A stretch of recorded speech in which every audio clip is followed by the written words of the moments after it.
السلام علیکم گائز، سب دوستوں سے درخواست ہے کہ میرے چینل کو سبسکرائب کریں اور ویڈیو کو لائک اور شیئر کریں۔ ایک بادشاہ تھا، وہ سمندری سفر میں روانہ ہوا تو ایک غلام اس کے ساتھ بیٹھا۔ تو جب وہ کشتی ڈولتی تھی، ہچکولے کھاتی تھی، تو وہ چیخے مارتا تھا، تو کشتی والوں کا سکون برباد ہو گیا۔ ایک دانا شخص تھا، اس نے کہا بادشاہ اگر آپ اجازت دیں تو میں اس کو چپ کرواؤں۔ اس نے کہا یہ تو کمال مہربانی ہوگی۔ تو اس نے دو نوجوانوں کو کہا کہ اس کو ذرا ہاتھوں سے اور پاؤں سے پکڑ کر کے پانی میں غوطے دو۔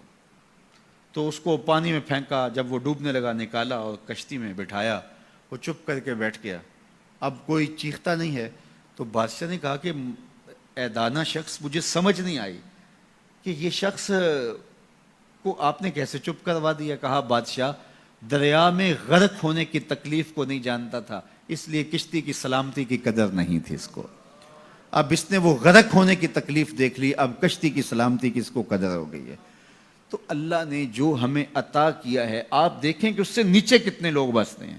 جب آپ نیچے فرشت دیکھیں گے جو بیچارے نانے شبینہ کو ترستے ہیں، اگر مجھے تھوڑی سی تکلیف ہے اور میں جو ہے وہ اس تکلیف میں ناشکری کرنے بیٹھ جاتا ہوں، تو میاں وہ لوگ بھی ہیں جو بیچارے اپنی مرضی سے اپنا ہاتھ بھی نہیں اٹھا سکتے ہیں، جن کی عیدیں بھی جو ہیں وہ ہاسپٹل کے اندر گزرتی ہیں، وہ کئی سالوں کے اندر وہاں اذیت میں مبتلا ہیں۔ جب آپ دیکھیں گے تو کہیں گے مالک میں جس حال میں ہوں اس پہ تیرا شکر ہے۔ شیخ سعدی فرماتے ہیں میں دمشق کی جامع مسجد میں نماز جمعہ کے بعد نکل رہا تھا تو میرے کسی نے جوتے اٹھا لیے۔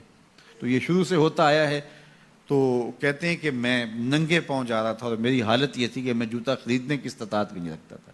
تو میں دل میں شکوہ کناں تھا کہ اتنا بڑا لوگ تجھے امام سمجھتے ہیں اور تیری یہ مالی پوزیشن کہ جوتے بھی نہیں خرید سکتا۔ تو آگے میں نے دیکھا ایک شخص تھا جس کے پاؤں ہی نہیں تھے اور وہ رینگتا ہوا آ رہا تھا۔ میں فوراً سجدہ ریز ہو گیا، مالک شکر ہے تو نے پاؤں تو عطا کیے، جوتے آج نہیں تو کل نصیب ہو جائیں گے۔ تو جو میسر ہے اس کی قدر سیکھو، جو میسر نہیں ہے اس کی جلن میں اپنے آپ کو جلانے کی کوشش نہ کرو، تو زندگی سوکھی ہو جائے گی۔ یہ ضابطہ میرے حضور نے دیا، انظروا الی من هو اسفل منکم، اپنے نیچے دیکھنے کی عادت ڈالو، تم سکھی ہو جاؤ گے، تم پریشان نہیں ہوگے۔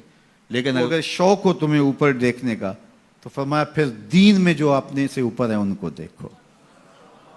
کہ میں تو یار صرف 5 پڑھتا ہوں، یہ تہجد بھی پڑھتا ہے، میں تو صرف رمضان کے فرض روزے رکھتا ہوں اور یہ ہر ماہ نفلی بھی رکھتا ہے، میں تو صرف زکوٰۃ دیتا ہوں، یہ صدقات و خیرات بھی کثرت سے کرتا ہے، یہ لوگوں کے کام بھی آتا ہے، دکھیوں کی مدد بھی کرتا ہے۔ تو پھر ان کو دیکھو گے تو پھر تمہارے عمل میں قوت پیدا ہوگی۔ اوپر دیکھنے کا شوق آ جائے تو دین میں جو اوپر ہے ان کو دیکھو، ورنہ نیچے دیکھو، نیچے دیکھو گے زندگی سوکھی رہے گی۔ اپنی مٹی پہ ہی چلنے کا سلیقہ سیکھو، اپنی مٹی پہ ہی چلنے کا سلیقہ سیکھو، سنگ مرمر پہ چلو گے تو پھسل جاؤ گے۔ تو زندگی سوکھی کرنے کا طریقہ یہ ہے کہ اپنے نیچے دیکھو اور اللہ کا شکر ادا کرو۔ تو پھر سنو، میں تو کہتا ہوتا ہوں یہ ٹینشن فری حدیث ہے۔ سید علی المرتضیٰ فرماتے ہیں حضور نے فرمایا جو اللہ کے دیے گئے تھوڑے رزق پہ راضی ہو گیا، اللہ اس کے تھوڑے عملوں پہ راضی ہو جائے گا۔ زندگی سوکھی کر دیتی ہے یہ حدیث پاک۔ تو جو اللہ نے دیا مالک تیرا شکر ہے، یہ تھوڑا کرم ہے کہ تو نے ہمیں انسان بنایا ہے، ہمیں فہم و ادراک کی دولتیں دی ہیں، ہمیں شعور اور خرد عطا کیے ہیں۔ کتنی مخلوقات ہیں جو سارا دن شدت کی گرمی میں بوجھ اٹھاتی ہیں اور چارہ جا کے جو ہے وہ باہر سے لے رہی ہوتی ہیں، وہ بھی تو تیری مخلوقات ہیں۔ تو نے ہمیں انسان بنایا، انسانوں کے گھر میں پیدا کیا، اور میں اور آپ تو اس کا شکر ادا نہیں کر سکتے کہ ہمیں اللہ نے محمد عربی کا غلام بنایا ہے، حضور کا امتی بنایا ہے۔ میری خوش قسمتی میں تیرا امتی، یہ میرا مقدر ہے، یہ آپ کا مقدر ہے۔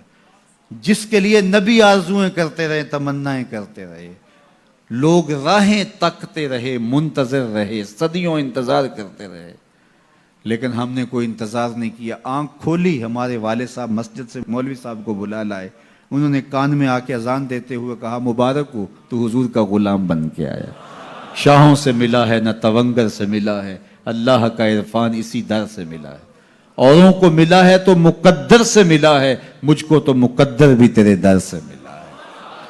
یہ میری اور آپ کی خوش بختی، تو جتنا بھی شکر ادا کرے تھوڑا، تو لوگوں کے کام آئے۔